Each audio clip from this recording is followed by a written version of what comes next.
ఆహార పద్ధతులు అనే దాని విషయంలో నాకున్న డౌట్ సార్ ఇది. ఆహ్, బ్రాహ్మణులు 100 ఏళ్ల క్రితం వరకు గూడా నాన్ వెజ్ తినేవాళ్ళని ఇట్లాంటి కొన్ని విన్నాను సార్ నేను. అది నిజమా? ఏంటసలు? సార్ ఒక మాట చెప్తాను నేనండి. సార్. నాన్ వెజ్ తినడం, వెజ్ తినడం ఇది ఎక్కడి దాకా పోతది? నీ ఇష్టం వచ్చింది తిను నువ్వు హాయిగా. కానీ అంటే yes. This is my please అంతే మై గదా! పర్సెప్షన్. అంతే నేను అంతే. ఎవరిని యెస్. ఇప్పుడు మీరు నాన్ వెజిటేరియన్, నేను మిమ్మల్ని విమర్శించడంలా నా నా పర్స్పెక్టివ్ ఇది నేను చెప్తున్నా. హ్మ్. నేను ఒక జంతువుని చంపి ఆ చంపిన మాంసాన్ని నేను తినలేను. ఓకే. అది నా నా మానసిక యెస్. స్థితి, యెస్. నా మానసిక అవును. స్థితి. అవును. అంత మాత్రాన ఇప్పుడు నీ ఆహార వ్యవహారాన్ని నేను విమర్శించకూడదు. రైట్. ఎస్, ఇంకొక ఆస్పెక్ట్ కూడా ఉంది. ఏంటి అనంటే మనిషి అరుగుదలకు సంబంధించినటువంటి ఇది ఓకే. ఆరోగ్య పరిస్థితి. తనకి ఆరోగ్యం సక్రమంగా ఉండి తినగలిగినటువంటి శక్తి ఉండి అరిగించుకోగలిగిన శక్తి ఉంటే ఉంది. అరిగించుకోగలిగిన అవును. కరెక్ట్. తినండి. లేదు, నాకు ఒక జంతువుని చంపి తినడం అనేది నాకు ఇష్టం లేదు, మంచిది. హ్మ్. దాన్ని వివాదంగా మనం ఎందుకు చేసుకోవడం? అంటే దాని వెనక ఉన్న ప్రశ్న ఏంటంటే సార్, ఈ గోవధ కావచ్చు, ఈ బీఫ్ గోవధం నేను అదే బీఫ్ ఇప్పుడు నేను ఒక్క విషయం చెప్తాను. నేను Yes. ఈ విషయంలో నాకు చాలా ఇది ఉంది. ఇప్పుడు నేను పూజిస్తున్నాను కాబట్టి నువ్వు తినడం వేరు. అవును. ఇది బాగా అర్థం చేసుకోండి. ఓకే. నేను పూజిస్తున్నా కాబట్టి నేను చంపుతున్నా. ఓకే. అది వేరు మళ్ళీ. అది వేరు. అవును. సార్, గోవు నీకు అనేక రకాలుగా మేలు. నేను సంఘ గోసేవా విభాగానికి నేను ప్రాంత బాధ్యతలు ఉన్నాయి నాకు. ఓకే. ఓకే. ఓకే. నేను దాని మీద చాలా నేను చెప్పాను కదా మీకు, రైట్. గోవు మీద చేసిన డాక్యుమెంటరీ, మొట్టమొదటి డాక్యుమెంటరీ అని చెప్పాను కదా. అవును. నేను మీకు ఆ డాక్యుమెంటరీ పంపిస్తాను, మీరు Yes. అది ఒకసారి వినండి, మీకు తప్పకుండా, తెలుస్తుంది. తప్పకుండా. అంత ఉపయోగకరమైన జంతువుని నువ్వు చంపి తింటావో ఉపయోగించుకుంటావో నీ ఇష్టం. ఓకే. అసలు నేను ఒక జంతువుని నేను ఆరాధిస్తున్నా, దాన్నే చంపి తినాలా అనేటటువంటి దుగ్ధ నీకెందుకు? నన్ను పొడవడానికి కాదు, అవునా కదా? ఆ మానసిక స్థితిని నేను ప్రశ్నిస్తున్నా. ఓకే.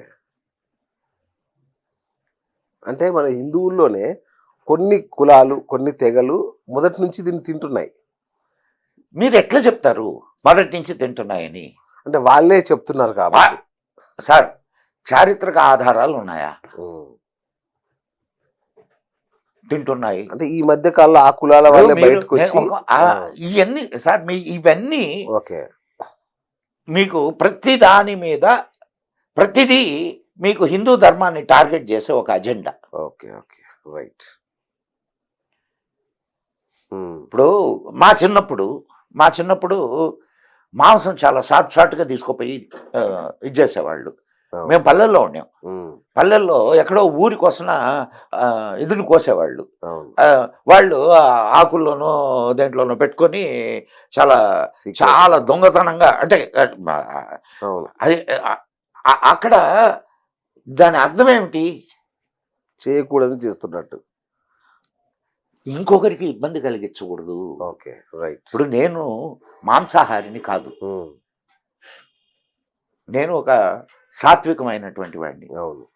నాకు కొంత ఎలర్జీ ఉంటుంది. ఎలర్జీ అంటే దాన్ని నేను సహించలేను మాంసాన్ని చూసి.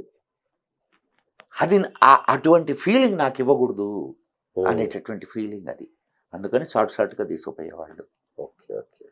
అంటే ఒకరినొకరు గౌరవించుకోవడం సార్. అది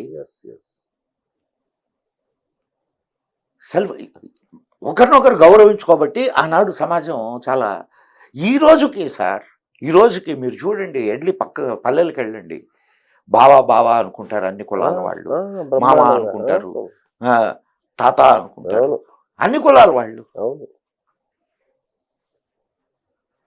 మరి దాన్ని ఎవరు చెడగొడుతున్నారు? కులగణన అవసరమా నీకు? కులగణన చేసి ఈ ఈ జాతిని విడగొట్టాలా? ఉమ్, అసలు నీ కులం ఏంది అడిగేవాడివి? నీ కులం ఏంది చెప్పు నాకు. ఉమ్, కులగణన చేయమని ఎవడు అడుగుతున్నాడు? వాడి కులం ఏందో చెప్పమనండి ముందు.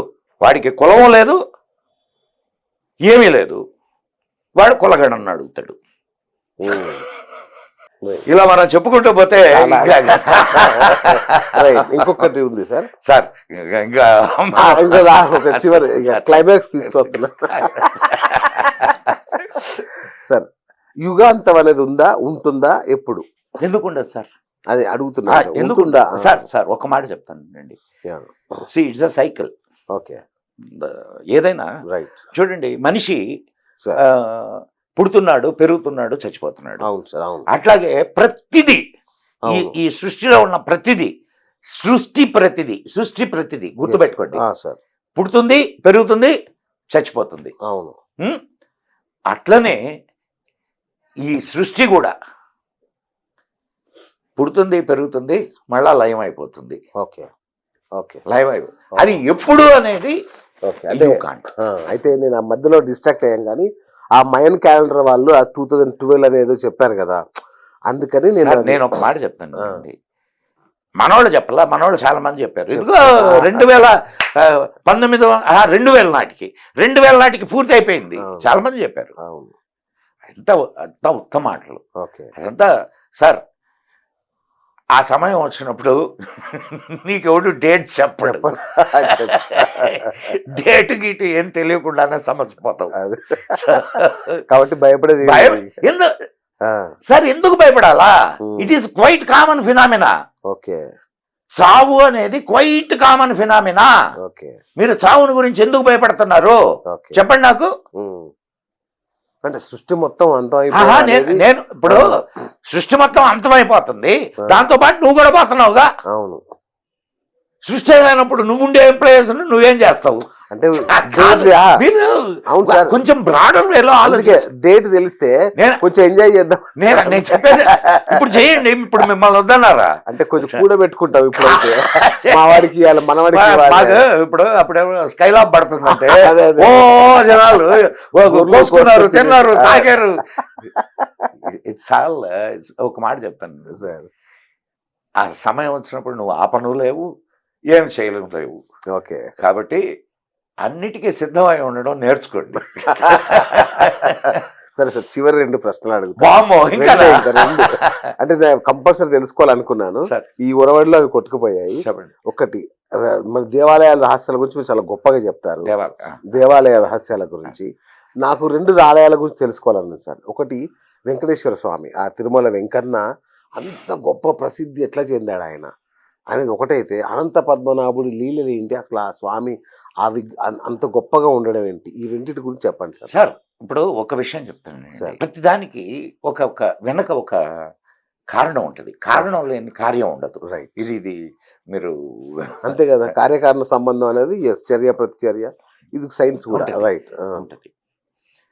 మీరే నేను అంటే మళ్ళా వాస్తు గీస్తా అటు వెళ్ళకండి, పక్కనే అది మళ్ళా అదొక సముద్రం, అటు వెళ్ళకండి.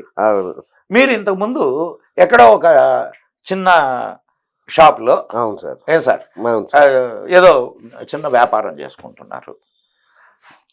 వాడు లేయమనో లేకపోతే ఏదో జరిగి మీరు అక్కడి నుంచి వెళ్ళి వేరే చోట పెట్టుకోవాల్సి వచ్చింది. అక్కడ వేరే చోట పెట్టుకోగానే మీకు విపరీతంగా వ్యాపారం కలిసి వస్తుంది అనే మాట వద్దు. వ్యాపారం పెరిగింది. రైట్. ఓకే. పెరిగింది. ఇప్పుడు దాన్ని ఏమంటారు? మీరు ఏమంటారు? నువ్వు అదే వ్యాపారం ఇక్కడ చేస్తుండేవు, నువ్వు ఇక్కడేమో అంతంత మాత్రంగా ఉండేవు, అక్కడ పోగానే బాగా అభివృద్ధి చెందావు. సో స్థల మహిమానాలా ఎనర్జీస్. ఓకే. ఒక్కొక్క చోట ఒక్కొక్క ఎనర్జీ ఉంటుంది. ఓకే. ఆ ఎనర్జీస్ మిమ్మల్ని ఆకర్షిస్తాయి.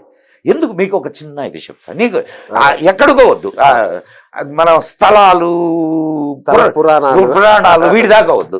మనం చాలా సింపుల్గా విషయాన్ని అర్థం చేసుకోవడానికి ప్రయత్నం చేస్తాం.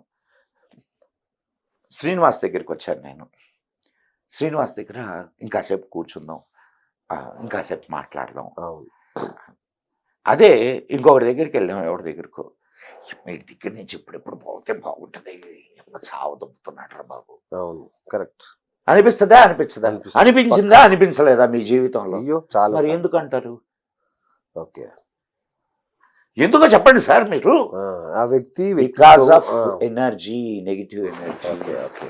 అతనితో మీకు పరిచయం లేకపోవచ్చు, అవును కానీ అతనికి దూరంగా ఉండాలనిపిస్తుంటుంది. అవును కరెక్ట్.